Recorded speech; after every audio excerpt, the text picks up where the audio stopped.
everyone, welcome to FSSAI presents Flavors of Shri अन्ना। समझ गया। क्या समझ गया? अभी तो मैंने शुरू भी नहीं किया। मेरा नाम राजा क्यों रखा है? क्यों रखा है? क्योंकि हम राजा लोगों के दरबार में खाए जाते हैं। राजा लोगों के दरबार में भी खाए जाते थे। दरअसल राजा महाराजा इसको खाते थे इसके हेल्थ बेनिफिट्स और इसकी न्यूट्रिशनल वैल्यू की वजह से।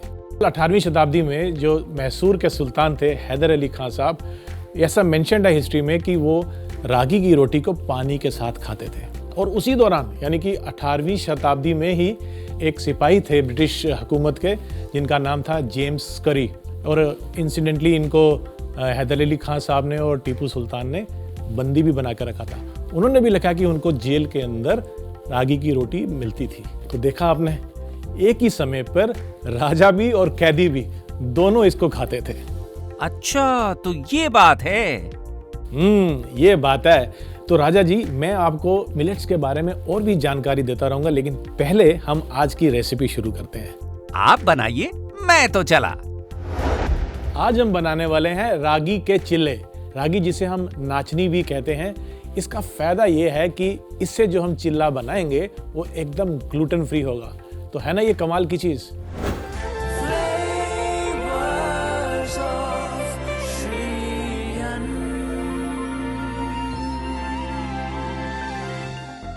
इसके लिए सबसे पहले हम बैटर तैयार करते हैं, और बैटर बनाने के लिए मैं लूंगा रागी का फ्लावर। एक बड़े से बोल में इसको डाल लेते हैं।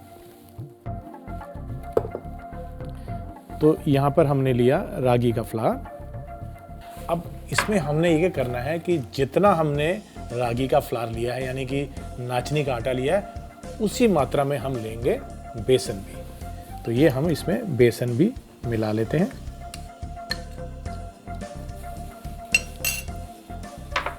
और इन दोनों को हमने बैटर बना के रखना है, लेकिन इसको और भी ज़्यादा न्यूट्रिशियस और हेल्दी बनाने के लिए इसमें हम कुछ सब्जियां डाल सकते हैं जो कि इंटरेस्टिंग है।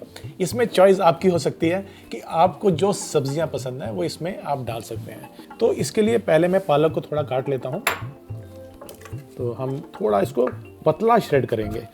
कारण ये है कि चिल्ला बना रहे हैं तो इसमें मोटा मोटा ना आए, इसलिए हम इसको थोड़ा पतला पतला काट लेंगे। और अभी हम इसको साइड में रख लेते हैं। और बैटर बनाने के लिए हम इसमें थोड़ा पानी घोलेंगे और एक गाढ़ा सा बैटर बना लेंगे। और इसमें पहले थोड़ा पानी डालेंगे, फिर बाद में ज्यादा पानी डाल लेंगे। इन सबको मिला लेते हैं।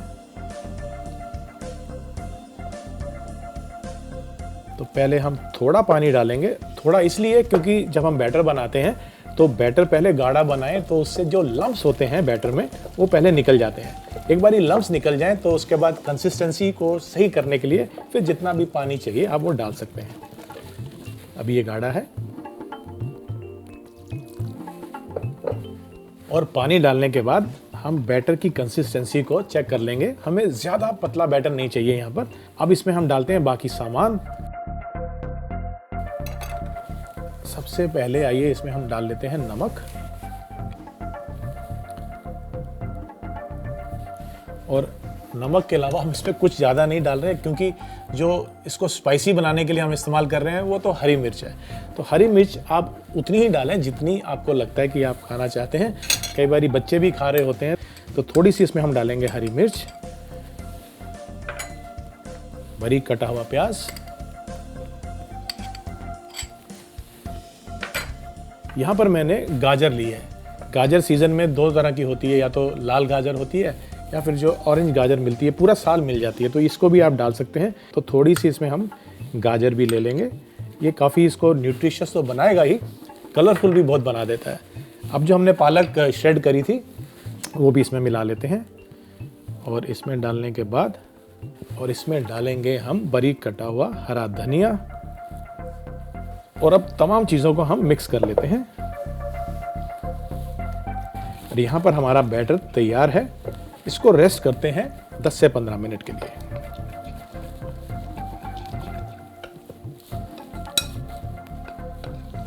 तो सबसे पहले हम पैन गरम कर लेते हैं। तो मैं लेता हूँ एक फ्राई पैन और इसको गरम कर लेते हैं।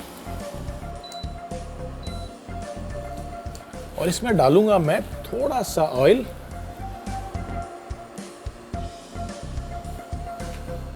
और फ्राई पैन को गर्म होने देते हैं और जो हमारा बैटर है उसको हम एक बड़े चम्मच की मदद से इसमें डालेंगे। तो पैन गर्म हो गया है, आइए इसमें हम ये बैटर डाल देते हैं और बना लेते हैं एक चीला।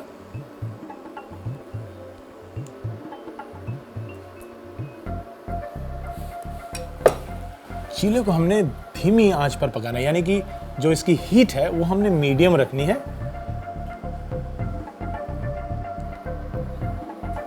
और जब ये एक तरफ से पक जाए तो हम इसको पलट लेंगे और दूसरी तरफ से भी सेक लेंगे।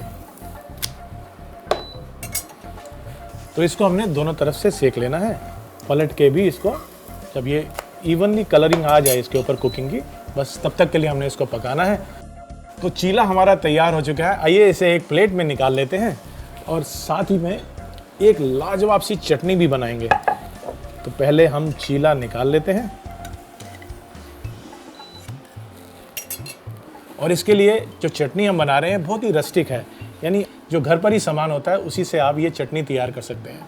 करना सिर्फ इतना है कि मेरे पास यहाँ पर टमाटर है और हरी मिर्च और लहसुन है। इनको आप चूल्हे के ऊपर, आग के ऊपर या अवन में रोस्ट कर लें। जब ये रोस्ट हो जाएगा तो ये कुछ इस तरह से हो जाएगा। और करना सिर्फ इतना है कि इसको आपने मिक्सी में पीस लेना है। और ये जो टमाटर है इसको हम 1 के 2 हिस्से कर लेंगे, ये भी इसमें डाल लेते हैं और साथ ही में ये लहसुन भी इसमें डाल लेते हैं। इसमें आपने कोई पानी ऐड नहीं करना है।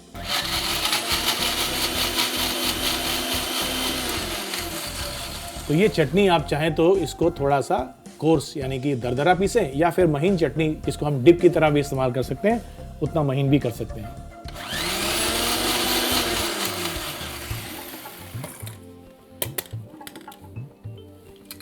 तो चटनी में हम डालेंगे थोड़ा सा नमक और आप चाहें तो इसमें थोड़ी सी लाल मिर्च भी डाल सकते हैं यदि आपको ये कलर इसका रेड चाहिए ज़्यादा। तो ये हमने निकाल ली चटनी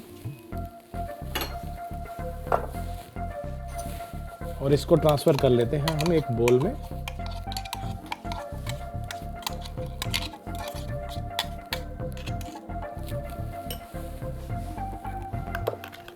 और अब इसमें डालेंगे हम नींबू का रस।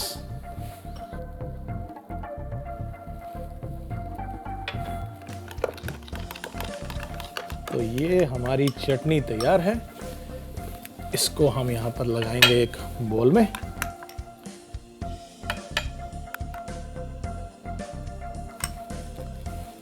तो लीजिए जनाब, हमारी रागी के चिल्ले की रेसिपी तो तैयार हो गई। ये तो एक रेसिपी है। अब देखिए ना, मिलेट्स को तो हजारों सालों से खाया जाता है। इसको राजा महाराजा भी खाते थे, इसको आम जनता प्रजा भी खाती थी और कहा जाता है कि ये भगवान को भी अर्पित किया जाता था मंदिरों में। तो इसका मतलब ये हुआ कि कम से कम कितनी हजार डिशेस बनती होंगी मिलेट से। हम यहाँ बना रहे हैं कुछ ही डिशेस। तो ये बहुत पुरानी परंपरा है, इसकी मिलेट्स की बहुत पुरानी विरासत है और ये बहुत ही एंशिएंट हमारे लिए एक ऐसा अन्न है जिसको हम कहते हैं शीरियान। तो हमारा एक चीला तैयार है, चटनी भी तैयार है, तो क्यों ना एक चीला और बना लिया जाए। तो मैं झटपट से एक चीला और बना लेता हूँ। ये हमने डाल दी बैटर।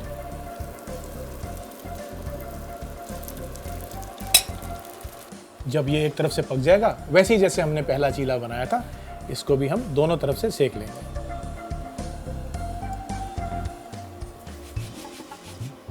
अब इसे हम पलट लेते हैं और दूसरी तरफ से भी इसको सेक लेते हैं।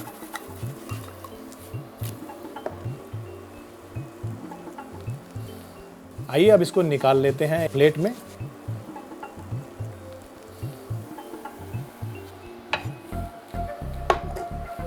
तो ये हमारे दोनों चिल्ले रागी के यानी नाचनी के चिल्ले तैयार हो चुके हैं। इसके साथ हमने भुने हुए टमाटर की चटनी बनाई है। हमारे इस प्रोग्राम में जो डिश बनाई जाती है उसे खाने का रिवाज है। बिल्कुल, तो वही तो मैं करने जा रहा हूं। तो मैं इसको जब तक खाता हूं, आप देखिए इसका रिकैप। रागी चीला बनाने के लिए सबसे पहले एक बाउल में आधा कप रागी का आटा, आधा कप बेसन डालें। फिर पालक को पतला पतला काट के रख लें। अब रागी और बेसन के मिक्सचर में थोड़ा थोड़ा पानी डाल के मिलाते रहें। फिर इसमें नमक, हरी मिर्च, बारीक कटा प्याज, गाजर, पालक और हरा धनिया डाल के अच्छे से मिला के बैटर बना लें और इसे 10 से 15 मिनट के लिए रख दें। अब एक पैन में थोड़ा सा तेल डालें और बड़े चम्मच की मदद से बैटर को पैन में डालें और चीले को एक तरफ से पकने के बाद इसे पलट लें और दूसरी तरफ से भी अच्छी तरह से पका लें। अब चटनी बनाने के लिए रोस्टेड टमाटर, हरी मिर्च और लहसुन को मिक्सी में डाल के पीस लें। इसमें नमक डाल के इसे एक बाउल में निकाल लें और इसके ऊपर से नींबू का रस डालें। चीले को प्लेट में डालें। टमाटर की चटनी के साथ इसे गर्मा गर्म परोसें।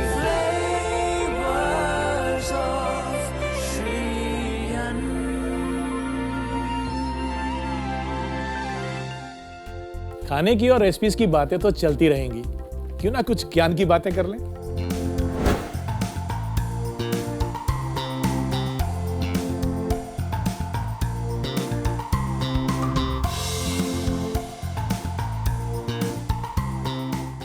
चलिए आज आपको हम रागी के हेल्थ बेनिफिट्स के साथ साथ एंशिएंट ट्रेडिशन से इसका कैसा वास्ता रहा है उसके बारे में बताते हैं। आंध्र प्रदेश में आज भी नगुला चावती, जो कि दिवाली के 4 दिन बाद पड़ती है, उस दिन रागी की एक डिश बनाकर नाग देवता को उसको चढ़ाया जाता है। आंध्र प्रदेश में ही दिवाली के बाद पैनकेक बनाकर खाने का एक रिवाज है।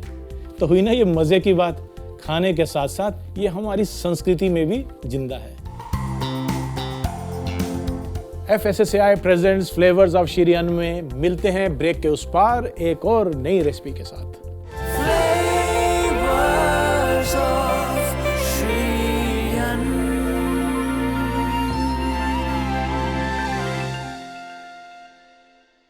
Welcome back to FSSAI presents flavours of Shri Anna. मैंने आपसे कहा था कि बहुत सारी वैरायटीज हैं मिलेट्स की, तो ऐसी एक वैरायटी जो कि भारत में क्या पूरे विश्व में बहुत ही प्रख्यात है, वो है सोरगम यानी कि ज्वार। तो आइए आज की रेसिपी हम बनाते हैं सोरगम से। हम बनाएंगे ज्वार का हलवा या सोरगम का हलवा।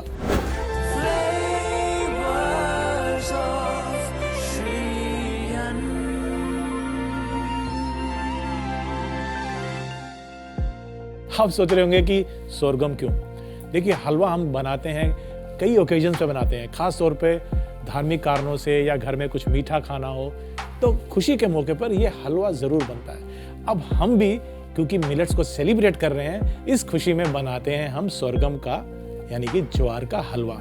इसके लिए मुझे कुछ सामान चाहिए, जिसमें से नट्स बहुत इंपॉर्टेंट चीज़ है। हलवे का टेक्सचर बड़ा स्मूथ होता है, ऐसे में जब बीच बीच में नट्स आते हैं, बादाम, काजू, पिस्ता, तो इसकी रिचनेस तो बढ़ती ही है, लेकिन स्वाद में भी जब ये क्रंच आता है, लाजवाब हो जाता है हमारा ये सोरगम का हलवा। तो मैंने यहाँ पे कुछ बादाम को ब्लांच किया हुआ है। ब्लांच का मतलब ये है कि मैंने गुनगुने पानी में इसको 2 मिनट के लिए रखा और उसके बाद निकाल के इसको मैंने छिलका उतार लिया। इसका छिलका उतारने के बाद हमने इसको लंबा लंबा काटना है। आप चाहें तो इसको अपने मनपसंद तरीके से चॉप भी कर सकते हैं, लेकिन हम क्या करते हैं, इसको हम थोड़ा लंबाई में काट लेते हैं। तो ये हम ले लेते हैं बादाम और इनको लंबा लंबा इस तरह से काट लेते हैं। और इसको सजाने के लिए आप और भी नट्स का इस्तेमाल कर सकते हैं।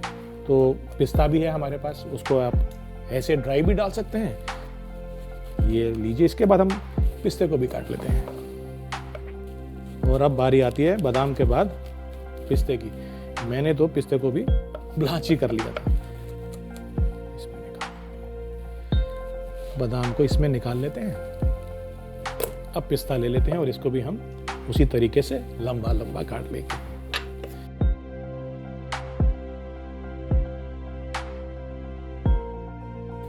ये हमने पिस्ता भी लंबा काट लिया। तो लीजिए जनाब, पिस्ता तो स्लाइस हो गया। अब इसको एक बोल में निकाल लेते हैं और साइड में रख लेते हैं।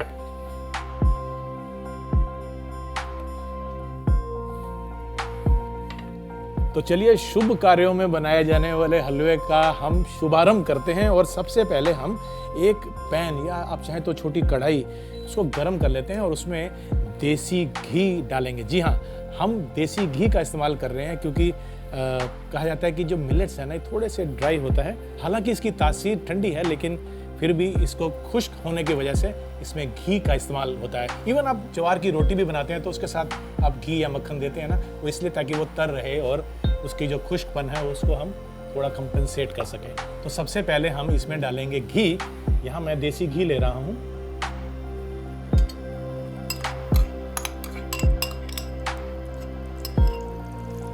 और घी के गर्म होते ही इसमें हम ये ज्वार का जो आटा है ये इसमें मिला देंगे। और जैसे ही हम ज्वार का आटा डालेंगे, थोड़ी देर के लिए तो ये मिक्सर थोड़ा गाढ़ा हो जाता है, लेकिन बाद में ये अपने आप धीरे धीरे थोड़ा लूज हो जाता है जैसे जैसे हम भूनेंगे।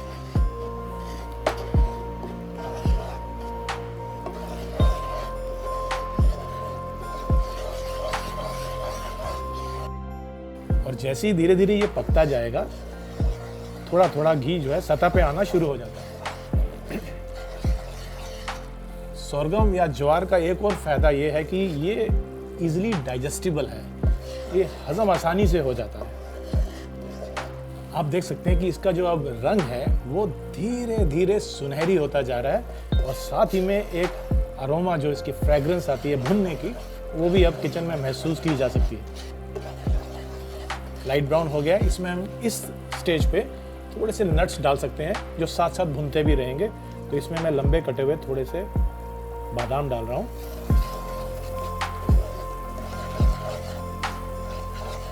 जब इसका रंग थोड़ा चेंज हो जाए, उस स्टेज पर हम इसमें गुड़ डालेंगे। हम गुड़ का इस्तेमाल कर रहे हैं, आप चाहें तो यहाँ पे चीनी भी डाल सकते हैं। ये हम इसमें गुड़ डाल देंगे जिसको हमने ग्रेट किया हुआ है। धीरे धीरे जो गुड़ है वो पिघलना शुरू हो जाएगा और एक बॉडी मिलने शुरू हो जाएगी हलवे को।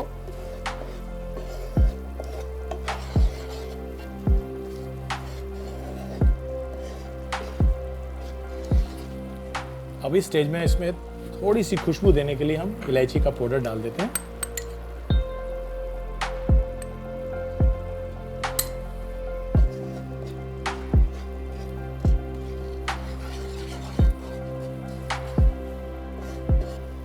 इसका इंडिकेशन ये है कि जब घी और भी ज़्यादा धीरे धीरे छोड़ने लगे, सतह के ऊपर आने लगे, तो ये भुन चुका है। और खुशबू तो बता ही रही है कि ये भुन गया है। आप देख सकते हैं कि घी ऊपर आ गया है। अब इस स्टेज पे हम इसमें पानी मिला सकते हैं। तो ये पानी हम इसमें मिला लेते हैं और इसको पकाते हैं। पानी धीरे धीरे इवेपोरेट होता जाएगा जैसे जैसे हम उसको पकाते जाएंगे।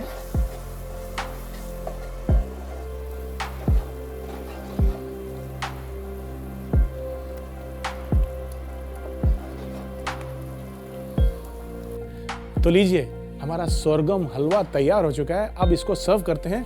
तो मैं ये वाला बाउल ले लेता हूं और इसमें हम निकाल लेते हैं इस हलवे को।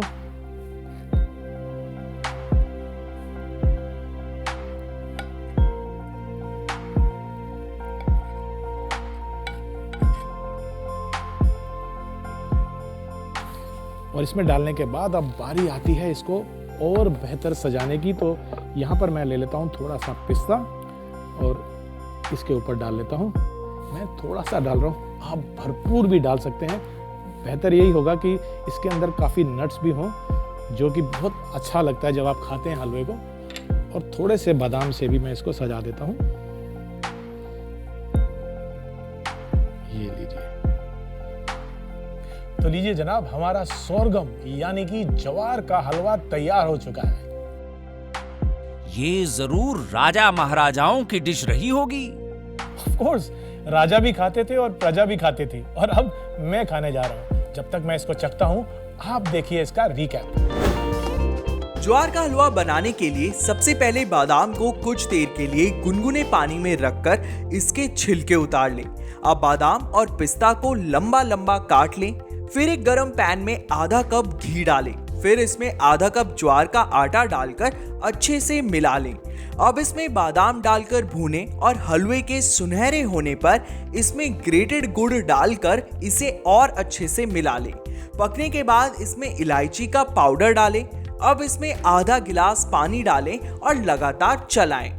ज्वार का हलवा तैयार होने पर एक बाउल में हलवे को निकाल लें और ऊपर से इसमें पिस्ता और बादाम डाल के गर्मा गर्म परोसें।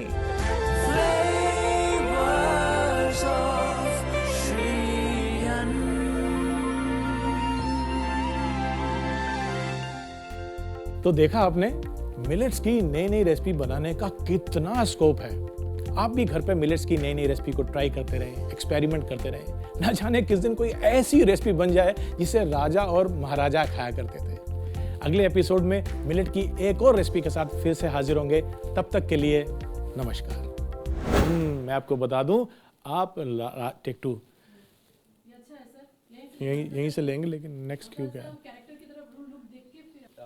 Boss, I have to come forward ना, प्लीज डोंट मूव। नहीं प्रॉब्लम नहीं। Do have to say that राजा और प्रजा वाला, या नहीं बोलना वो? अब यहाँ से शुरू करेंगे कुकिंग का। Okay, this camera. हमारे इस प्रोग्राम में जो डिश बनाई नहीं ये तो हो गया ना, इसके बाद तो कुछ नहीं। ये हटाना बेटे बर्तन, अगर क्लियर करना है तो कर सकते हैं।